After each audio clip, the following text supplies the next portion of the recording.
Bonjour à tous et que Dieu vous bénisse. Heureux d'être avec vous encore aujourd'hui pour encore un moment avec le Seigneur, avec sa parole. Et je crois qu'on va être bénis. Alors, prends le temps, assis-toi, appelle quelqu'un pour venir écouter ce message. Et écoute, Dieu va te parler. Et je le crois dans le nom de Jésus. Le thème de ce message, c'est Dieu ne m'a pas oublié, je le crois. Alors, pourquoi ce thème ? Le Seigneur a vraiment déposé sur mon cœur, la vie ne fait pas de cadeaux. Et il faut le reconnaître. La vie n'est pas toujours facile. Il y a beaucoup de problèmes, beaucoup de difficultés, chacun à son niveau. On n'a pas tous les mêmes problèmes, on n'a pas tous les mêmes défis. Mais on sait que la vie, souvent, ne nous fait pas de cadeaux. Il y a des circonstances qui sont là parfois et quelque part, il faut le dire, il faut être honnête. On en prend plein la tête. Vous connaissez ces situations ou ces périodes de nos vies où il semblerait que tout va mal. Et là, on va faire quelque chose. Et c'est humain en fait, quelque part. On va s'isoler. Rester seul. Rester dans notre coin. Et en fait, il semblerait que c'est une réaction humaine. Que quand tout va mal, qu'on en prend plein la tête, que la vie ne nous fait pas de cadeaux, eh ben on va s'isoler. Et tout est devenu négatif. Et là, à ce moment-là, il se passe quelque chose. C'est qu'on ne voit plus Dieu. On ne voit plus Dieu dans nos vies. On ne voit plus Dieu dans nos journées. On ne voit plus Dieu agir dans notre vie. Il tombe sur nous un découragement et pourtant, je voudrais vous dire que Dieu a préparé un chemin pour toi et pour moi. Il a préparé une route de bénédiction pour toi et pour moi. Mais peut-être qu'on s'est mis à côté, volontairement, de ce chemin-là que Dieu a tracé pour nos vies. Et je voudrais te le répéter, je voudrais te le redire. C'est que Dieu ne t'a pas oublié. Ce chemin de bénédiction est toujours là pour toi. Vous connaissez cet homme, Bartimée, mendiant et aveugle. Et ce jour où Jésus arrive dans cette ville Jéricho, avec ses disciples, et la Bible nous dit qu'il y avait une assez grande foule qui était là, et que le fils de Timée, Bartimée, mendiant et aveugle, était assis au bord du chemin, sur le côté du chemin. Qui est Bartimée? Qui est cet homme? La Bible nous dit Bartimée, fils de Timée. Quand j'ai lu ça, je me suis dit, en fait, on ne connaît même pas son nom. Si on veut aller un petit peu plus en profondeur, on se rend compte que les gens ne l'appelaient même pas par son nom. Ils ne connaissaient même pas son nom. Cette personne peut-être devait se sentir vraiment isolée du monde, incompris, rejeté. Mais en plus, son père, Timée, veut dire hautement considéré. À l'époque, on donnait des noms à des personnes, c'était vraiment des choses qui étaient significatives.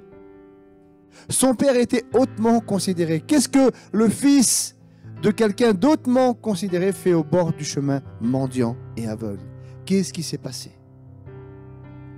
Au bord du chemin, hors de la société, méprisé, rejeté. Est-ce qu'il n'y a pas des personnes qui se sentent comme ça aujourd'hui, dans un domaine ou dans un autre? Tu te sens rejeté, méprisé, pas écouté, pas compris. Tu as l'impression que personne ne te regarde, que personne ne t'aime. Et pourtant, Dieu est avec toi. Et je te le répète, il ne t'a pas oublié. Et Bartimée a su faire une chose. Il a su se laisser impacter au moment où il fallait par le Maître, par Jésus. Malgré les circonstances de sa vie qui étaient difficiles.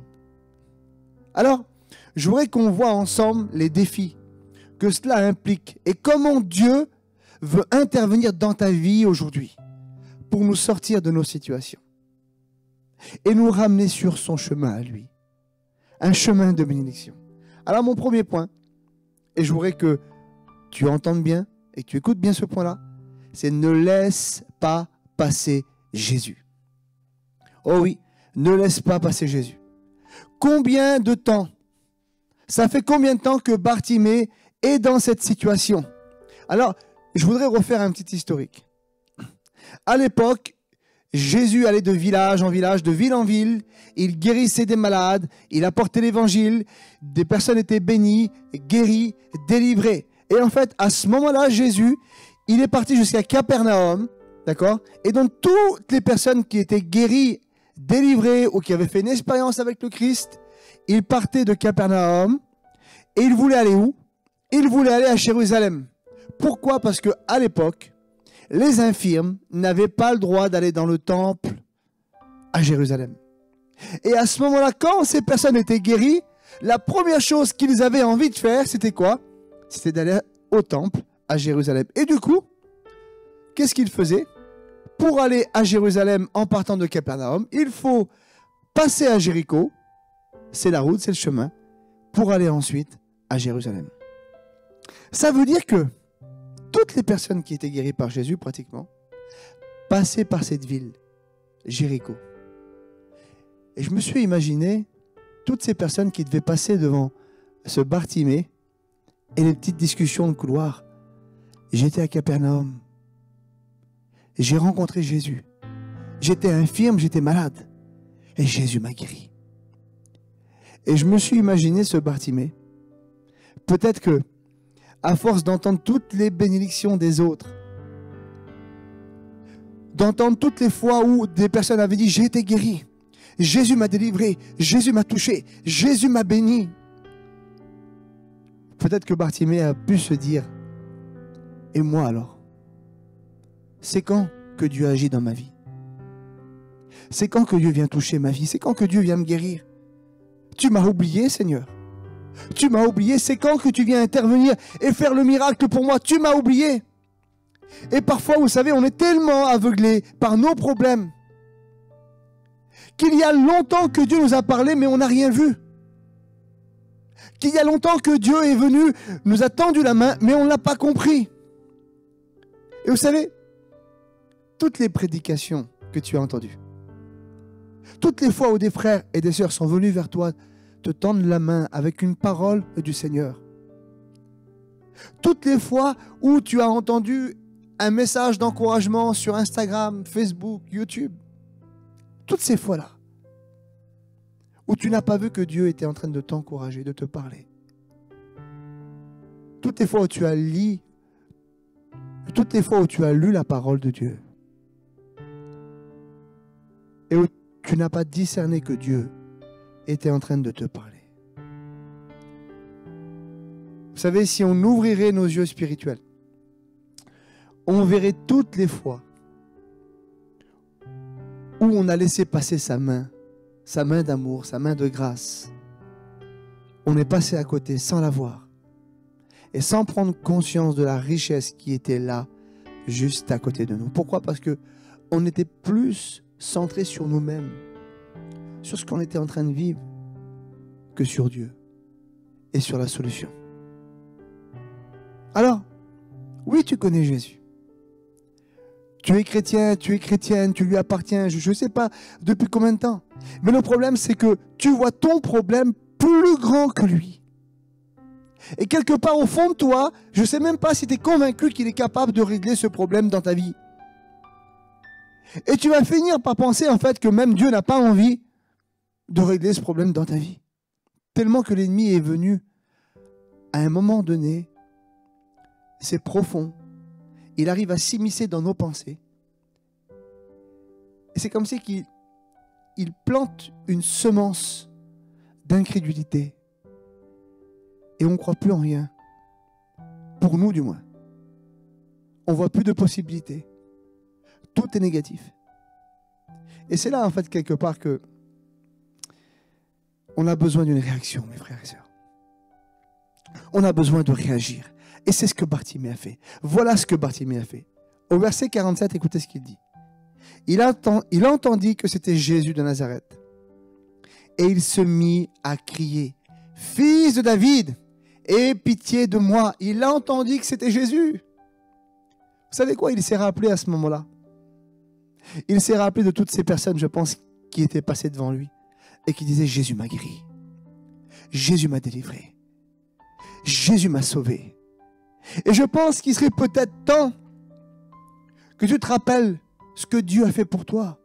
Rappelle-toi là où tu étais. Rappelle-toi le jour où Dieu t'a montré son amour. Rappelle-toi ce jour où Dieu t'a touché, t'a brisé, t'a sorti du péché. Et que ce souvenir puisse venir créer en toi cette foi puissante.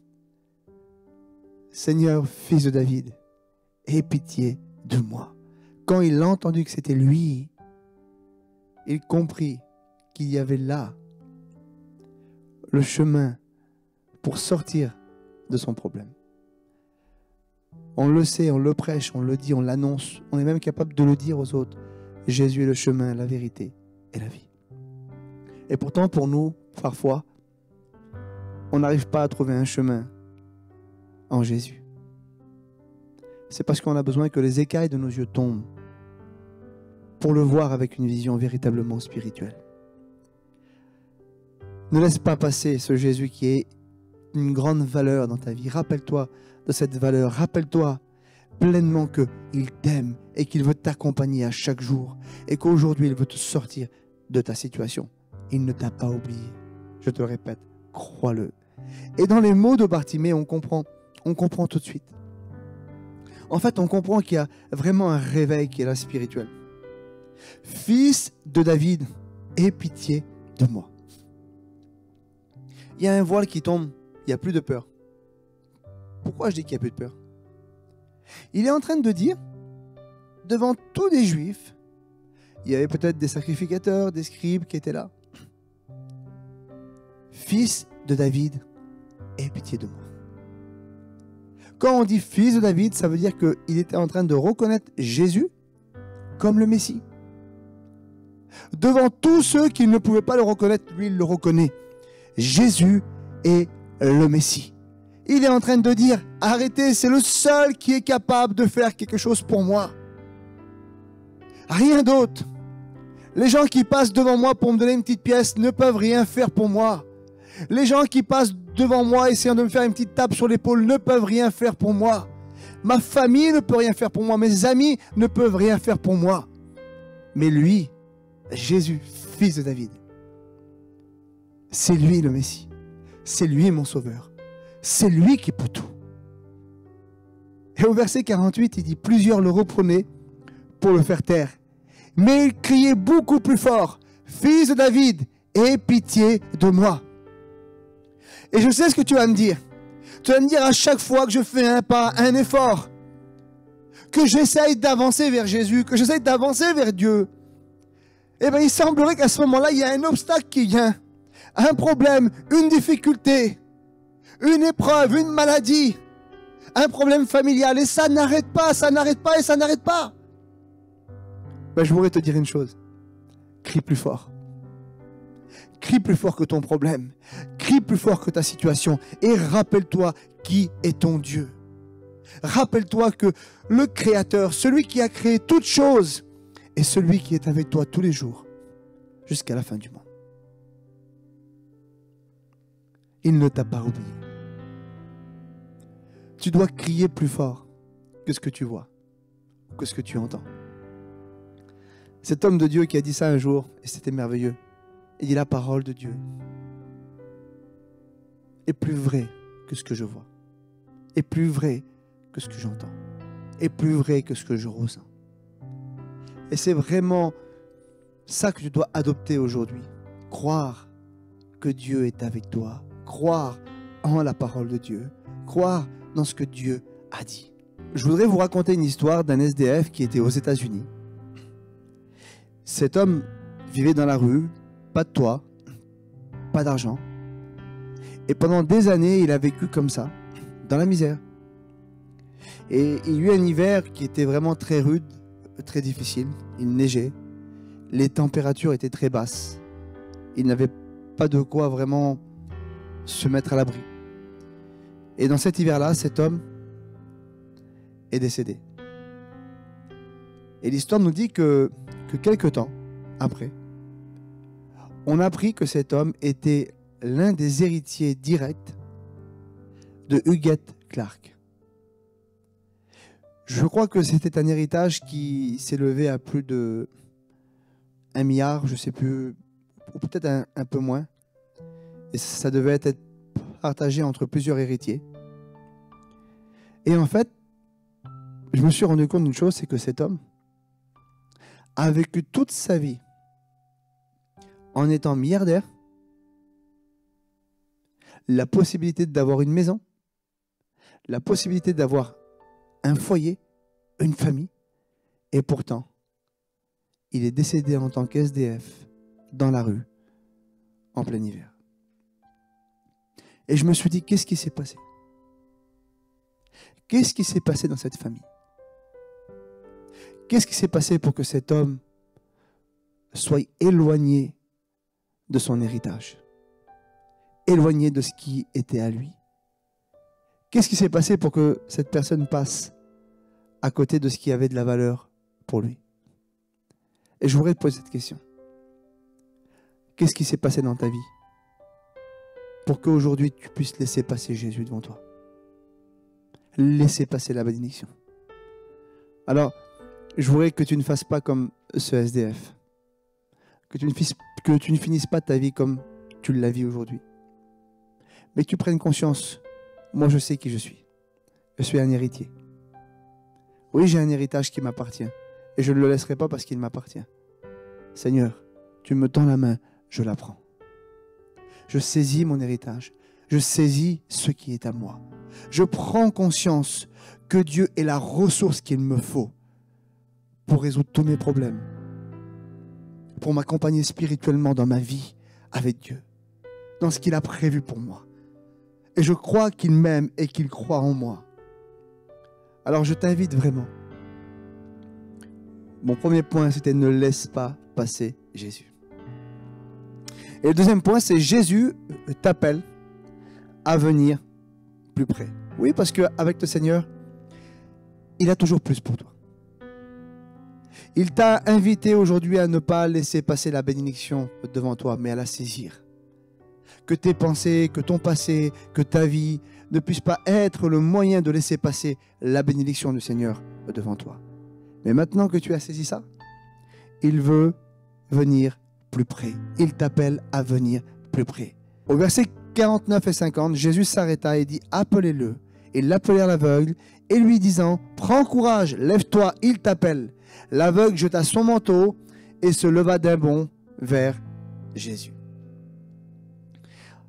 Jésus s'arrêta et le fit appeler. Avec cette phrase-là, je me suis posé la question, pourquoi Jésus le fit appeler? J'ai trouvé ça bizarre. Soyons honnêtes. Des fois, on ne comprend pas la façon que Dieu opère. Mais Jésus, en fait, veut traiter le problème en profondeur. Et ça passe par un choix volontaire. Parce que pour moi, quand il le fait appeler, moi je me dis, je suis aveugle, je suis mendiant, j'ai plein de problèmes. Jésus, quand même, vient vers moi. C'est ce qu'on pense être le plus logique. Non, il le fit appeler. Parce qu'il veut qu'il dépasse certaines limites. Il veut qu'il y ait un choix volontaire. Jésus voit en profondeur. Et ça, il faut le comprendre. Jésus voit en profondeur. Parce que Bartimée a pris un manteau de mendiant en plus de son problème de vue. Ça veut dire que son problème de vue n'était pas le seul problème qu'il avait. Non seulement il était aveugle, mais il avait pris ce manteau de mendiant. Et quelque part, des fois, il y a des choses dans nos vies qui sont là, et on croit que ce sont des problèmes secondaires, mais en réalité, ce problème-là est le problème qu'il faut régler, à la base. J'aime toujours cette histoire où cet homme allait toujours enlever cette toile d'araignée au fond du placard. Et tous les jours, cette toile d'araignée revenait, tous les jours, et tous les jours. Et à un moment donné, il y a une personne qui était très simple, très logique. Et elle a dit, écoute, si tu tuais l'araignée, il n'y aurait plus de toile d'araignée. Je pense que nous avons besoin de tuer le problème à la base. Et je voudrais te poser cette question. Quel manteau tu as revêtu dans ta vie? Est-ce que c'est l'incrédulité? Est-ce que c'est les paroles de malédiction? Est-ce que c'est la peur, la tristesse, la colère? Est-ce que tu comptes sur tes ressources à toi, tes capacités à toi? Et peut-être que tu traînes ça depuis des années. Et en fait, c'est le problème de base. Toi, tu essaies de traiter un autre problème depuis le temps, mais il y a ce problème qui est là, ce problème de base que Dieu veut traiter, qui te tient attaché, lié. Et vous savez, parfois, c'est quelque chose qui s'est installé dans nos pensées. Mais cette pensée-là, elle nous enferme dans une prison à double tour. Pourtant, il n'y a rien autour de nous. Il n'y a pas de muraille, il n'y a pas de barreaux, mais on est enfermé à double tour dans une prison. Vous savez comment les éléphants sont élevés? Parce qu'un éléphant, il pèse presque 1 tonne. Donc, il faut que ces éléphants soient gentils, calmes, dociles. Vous savez comment ils font? Quand l'éléphant est tout petit, ils prennent une toute petite ficelle, ils l'attachent à son pied, ils prennent un piquet, ils le plantent et ils le laissent comme ça. Et quand l'éléphant il est petit, il essaie de tirer sur la ficelle et il voit qu'il est attaché et il se passe rien, il n'arrive pas à casser la ficelle. Et l'éléphant grandit. Il grandit, il grandit, il grandit. Et à un moment donné, l'éléphant pèse 1 tonne. Et vous savez avec quoi il l'attache encore? Avec la même ficelle que quand il était petit. Et là, l'éléphant, il se passe quelque chose d'extraordinaire. Il a la puissance pour briser une chaîne. Et cette petite ficelle, il n'essayera jamais de la briser. Vous savez pourquoi? Parce que dans son esprit, il pense qu'il ne peut pas. Il croit au plus profond de lui-même que ce n'est pas possible. Qu'il ne pourra pas briser cette chaîne. Donc il n'essaye même pas. Et je voudrais te dire que Jésus voudrait te dire aujourd'hui, tu peux briser cette chaîne. C'est pas vrai. C'est un mensonge. Tu as la capacité de briser cette petite ficelle. Tu as la capacité d'être totalement libre. Tu as la capacité avec moi de réussir. Il faut simplement faire ce choix. De dire je n'obéis plus à ce que j'ai appris, à ce qu'on m'a inculqué, à ce que l'ennemi a essayé de m'inculquer. Tu n'es pas ce que le diable dit. Tu es ce que Dieu a dit sur toi. C'est ça la vérité. Le diable est le père du mensonge. Mais Dieu est le père de la vérité. Et toi, tu es un enfant de la vérité. Tu n'es pas un enfant du mensonge. Alors, vous savez ce qu'il va faire? Il va jeter son manteau. La Bible nous dit qu'il se leva et qu'il jeta son manteau. Vous savez pourquoi? Parce qu'il comprend que ce manteau n'est plus à lui. Il ne lui appartient plus. Et il décide d'aller plus près de Jésus. Ce Bartimée va s'approcher de Jésus. Et j'arrive à mon 3e point. Une vraie relation avec Jésus. Parce que quand tu viens plus près de Jésus, alors il va te demander maintenant, je veux que tu rentres dans une relation profonde avec moi. Et au verset 51, Jésus prenant la parole et lui dit, que veux-tu que je te fasse? Rabboni, lui répondit l'aveugle, que je recouvre la vue. Vous savez ce que j'aime, c'est quand il dit Jésus prit la parole. Jésus prit la parole. Eh oui. Je voudrais te dire qu'il y a la part de l'homme et il y a la part de Dieu. Mais quand tu fais ta part, alors Dieu prend les choses en main. Oui, il prend la parole pour toi. Quand tu fais ta part, alors Dieu aujourd'hui décide de prendre ta vie en main et de dire maintenant, tu as fait ta part, je vais faire la mienne. Et en fait, il faut comprendre une chose, c'est que Dieu prendra en main que ce que tu lui confies. Il ne prendra jamais en main ce que tu ne lui confies pas. Parce qu'il te laisse le choix, tu as le libre arbitre. Mais quand tu lui confies ta vie, alors il la prend en main. Tout dépend du pourcentage. Si tu décides de confier ta vie à 50% à Dieu, alors il ne prendra que 50%. Mais si tu décides de confier ta vie à 100% en Dieu, alors écoute, il prendra ta vie à 100% entre ses mains. Que veux-tu que je te fasse? Et vous savez, le Seigneur, j'aime ce qu'il dit. que veux-tu que je te fasse, Bartimée? Et il pourrait te dire aujourd'hui, que veux-tu que je te fasse? Et si on pourrait traduire le cœur de Dieu à ce moment-là, il est en train de dire à Bartimée, je t'écoute, je suis là. Ouvre-moi ton cœur. À ce moment-là, c'est vraiment une démonstration de soins pastoraux. Il est en train de faire un cœur à cœur avec Bartimée, en train de lui dire, écoute, pendant des années, tu t'es senti abandonné, délaissé au bord du chemin, mais je suis là, je t'écoute, je suis avec toi. Et aujourd'hui, je veux prendre soin de toi. Je veux vivre cette relation profonde avec toi. Je voudrais te dire que ce qui fait la différence, les personnes qui sont proches de Jésus ont la foi pour leur miracle. Parce que quand tu es à côté de la parole faite chair, quand tu es proche de la parole faite chair, la Bible nous dit que la foi vient de ce qu'on entend et ce qu'on entend vient de la parole de Dieu. Et quand tu es proche, tu as cette relation profonde avec la parole faite chair, alors tu as la foi pour ton miracle. Tu as la foi pour être guéri.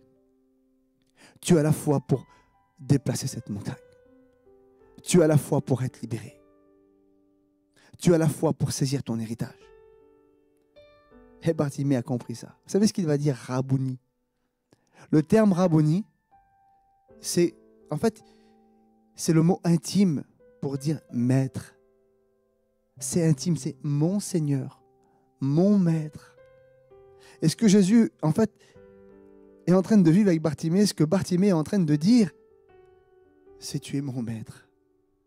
Je veux rentrer aujourd'hui dans cette relation profonde. Tu n'es plus un secret pour moi, non. Tu n'es plus un mystère pour moi. Le voile est tombé. Et aujourd'hui, je comprends qui tu es. Et je comprends qui je suis. Je sais de quoi aujourd'hui tu es capable de faire dans ma vie. Et là, il y a cette réponse qui sort d'une conviction. Seigneur, maintenant, oui, que je recouvre la vue. Et c'est ça qu'il te faut aujourd'hui. Cette phrase qui sort de cette conviction profonde avec ce voile qui est tombé de qui est Jésus. De cette relation puissante avec lui. Et dire, Seigneur, maintenant, je sors du bord du chemin pour t'accompagner sur le chemin. Alors, écoute aujourd'hui. Je voudrais te poser cette question qui est très simple. Voilà les conséquences d'une proximité avec le Christ.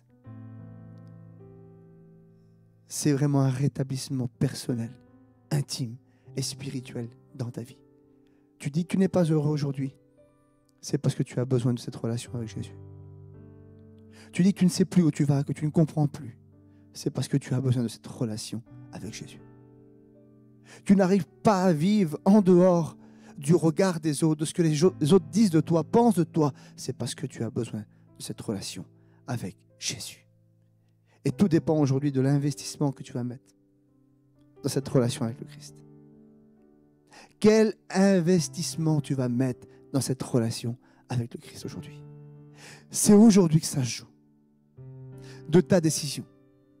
Qu'est-ce que tu vas faire? Est-ce que tu vas décider de laisser passer Jésus? Ou décider, non, aujourd'hui, à partir de maintenant, je saisis ta main, Seigneur. Est-ce que tu vas décider de rester à distance du Christ et de ta bénédiction, ou tu vas décider de venir plus près de lui? Est-ce que tu vas décider de passer tout ton temps à faire autre chose que ce qui est principal dans ta vie? Essentiel. On passe à côté de l'essentiel constamment. On passe à côté de ce qui est essentiel constamment. Alors je voudrais t'inviter aujourd'hui à entamer cette relation puissante avec le Christ. À sortir de ces raisonnements humains. La Bible nous dit dans Romains 12 qu'il peut renouveler nos pensées, notre intelligence spirituelle, afin de discerner, de voir, de comprendre ce qui est bon, ce qui est agréable et ce qui est parfait. Et ça part simplement de dire, Seigneur, maintenant, je décide de crier à toi, fils de David, aie pitié de moi. Alors je t'invite à le faire là où tu es. Je voudrais que tu fermes tes yeux et je voudrais prier pour toi. Seigneur, je te rends grâce, je te loue pour les personnes qui entendent ce message. Peut-être qu'ils sont au bord du chemin, incompris, méprisés, ne sentant pas ton amour, Seigneur. Un mensonge s'est installé dans leurs pensées, les fixant, les liant, peut-être comme dans une prison invisible, mais malheureux. Et tu passes maintenant, Seigneur, devant eux, leur disant, je suis là, crie à moi. Alors Seigneur, je te prie, Saint-Esprit, maintenant que une réaction dans leur cœur comme un feu dévorant puisse être pleinement animé d'un cri, Fils de David, j'ai besoin de toi. Je sors du bord du chemin pour te suivre sur le chemin. Seigneur, tu bénis ces personnes, tu touches leur cœur, leur vie. Au nom de Jésus. Amen. Que Dieu vous bénisse.